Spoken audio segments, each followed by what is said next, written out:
friends, Krista here. Thanks for stopping by Books and Jams yet again for another Vlogmas video. And today I'm actually filming in front of my tree. Yay! You've seen my tree if you've seen any of the vlogs that I've posted so far this month, but this is the first time I'm sitting down in front of the tree to film a video. I'm so excited. I love my tree. It's so pretty. Today I'm going to be doing a Christmassy tag for you, and so of course I had to sit in front of the tree. Oh, I don't know where my headband is. I think I left it at church on Sunday. Boo. Anyways, my girl Brienne over at Call Me After Coffee, we became friends first on Instagram, I think. I didn't even know she had a booktube channel. Of course, as soon as I found out, I subscribed because I love her. She is the sweetest. She created a Christmassy book tag called the Cozy Christmas Book Tag. And of course I had to do it. She did tag me in the description of her video. So here I am, Brienne, doing your tag. I love it. I love the questions. I love coziness. I love Christmas. What's not to love about doing this tag? So let's just jump right in. Question number 1 is Twinkling Lights. What is the most beautiful book you own? I have a ton of beautiful books. It was really difficult to just pick one. I definitely have a taste when it comes to book covers.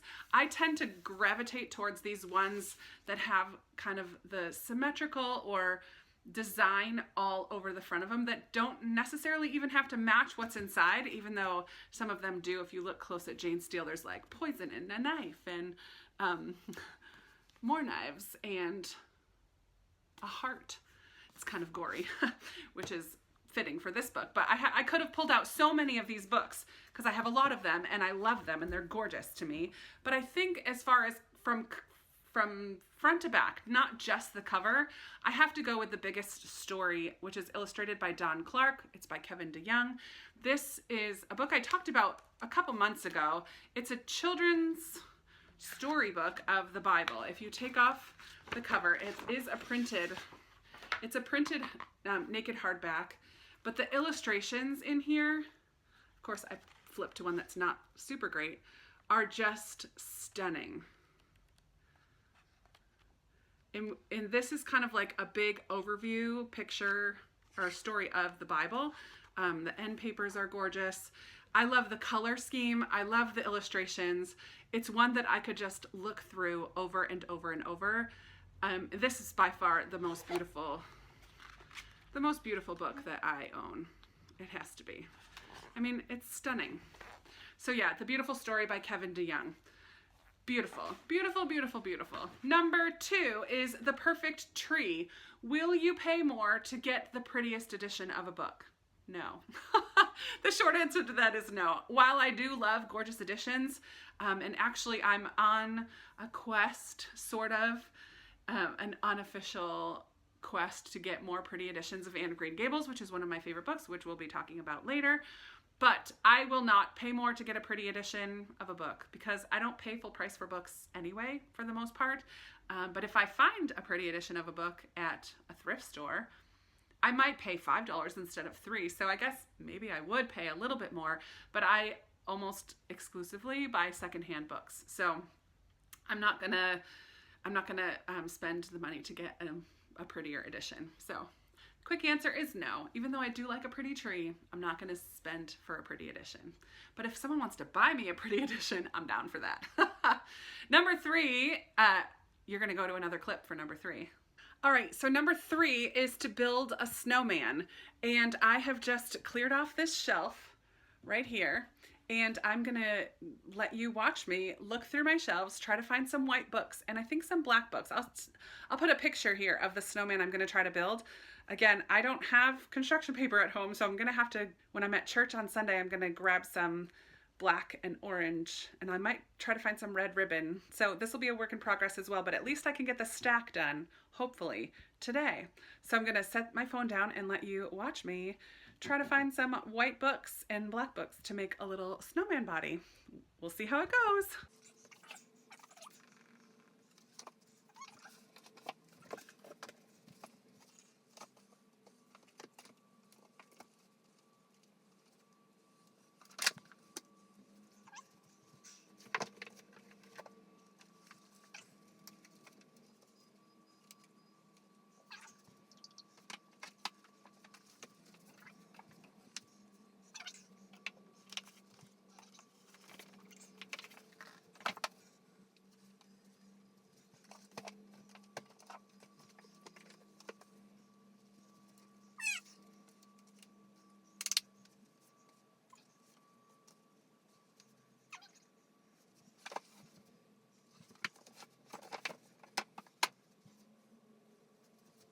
Okay, this is going to be so cute when I put like eyes and a little nose and a little ribbon and then buttons. It's going to be so cute. I really like how it turned out. So the books that we have, A Place for Us by Fatima Farheen Mirza. Oh goodness, that's a tongue twister for me. Bill Bryson's Dictionary of Troublesome Words, Truly Madly Guilty by Leanne Moriarty. A Short History of Nearly Everything by Bill Bryson. How to Find Love in a Bookshop by Veronica Henry. Anne Rinaldi, An Acquaintance with Darkness. Mornings with Tozer by A.W. Tozer. Some Bible study books here, Visual Theology. Whispers of Hope. Ephesians, James, and Hebrews. Bible Studies, The Reason for God by Timothy Keller. Another Anne Rinaldi. All the Time in the World by Caroline Angel. Verity. 101 Things You Should Know How to Do by Michael Powell. Mudhouse Sabbath by Lauren Winner. Patrick Rothfuss, The Name of the Wind, and this really old book from my grandma's house. I think it's the Bible, actually. Yep. It's a really old Bible. I wonder what the date of this is. It's so cool. It doesn't say. But, sweet. That's going to be the topper of the hat. I might try to put a little like Santa hat on him or something. That would be really cute. But there's my snowman stack. Here we are back again for number 4, Crackling Fire. What book makes you feel warm and cozy? For that, what did I pick for that? For that, I kind of picked middle grade. Because middle grade to me is such a warm and cozy genre or category of books in general. I just, in my November wrap up, just in November, I read The Vanderbeekers of 141st Street. This is such a cozy read about a family of 5 children who do their best to stay in their home. They just find out they have to move shortly after Christmas. And so they try to save their house and convince their landlord to change his mind. Very cozy. I find myself smiling all the way through when I read middle grade. The Lion, the Witch, and the Wardrobe is a book that I've reread many times, and it is just like that warm and fuzzy. Even though it takes place in the winter and it's very chilly, it still, because of all the nostalgia attached to it, it makes me feel so cozy. And then I just picked one more middle grade, The Secret Garden by Frances Hodgson Burnett, which is also a book that I just find myself smiling all the way through.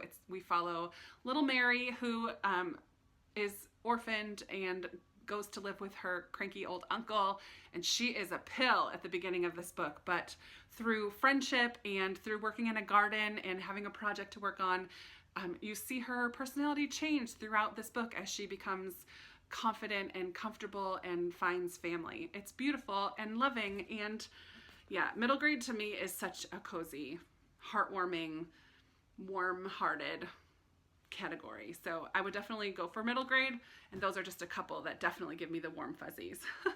Number 5 is Knee-High Socks. What is the longest book that you've ever read? Before November, I would have said Les Miserables, because I did read the entire unabridged edition of Les Mis long time ago, 1998, I think. Super long. I don't have that edition anymore, so I don't know how many pages it is. But in November, I read this brick. I didn't read the whole thing in November, but I finished it in November, and it's The Count of Monte Cristo, and this edition I think has 1,200, let's see. Dun, dun, dun, dun. Oh no, it only has 1,000. Is this the longest book?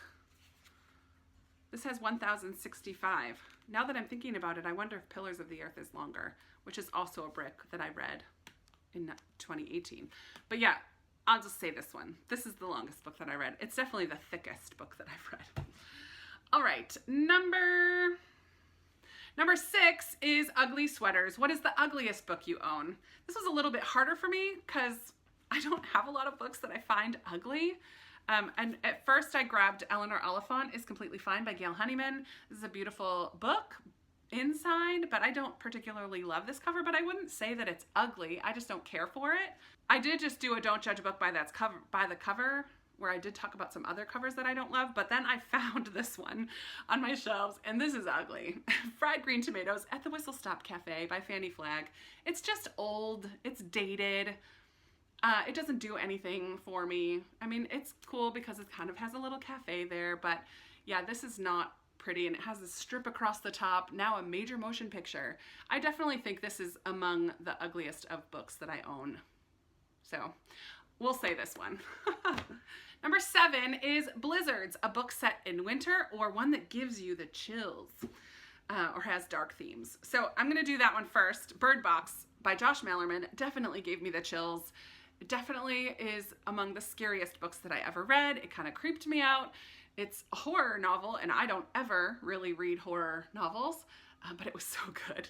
I was definitely here for it, but it's definitely not one that you really want to read at nighttime unless you're snuggled up next to someone that's going to keep you warm, or snuggled under a blanket, or have all the lights on in your house.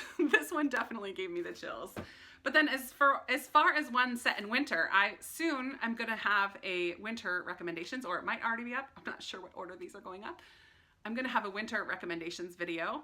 So I have a whole bunch of books that I feel like are good for the winter time, but one of those that I'm going to talk about is Burial Rites by Hannah Kent.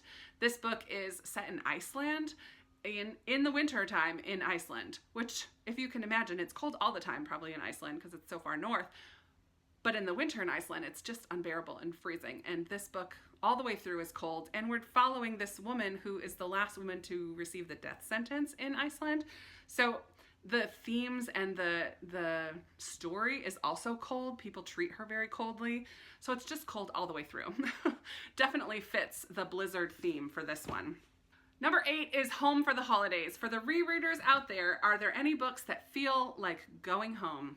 And I couldn't pick any other book except Anne of Green Gables. This is my well-loved mass market paperback from the 80s that I received in the 80s. I have the whole set in this little series, but this one is definitely the most worn because it is the most reread. And reading anything by Ella Montgomery really, but in particular reading Anne just gives me smiles. I find myself smiling all the way through.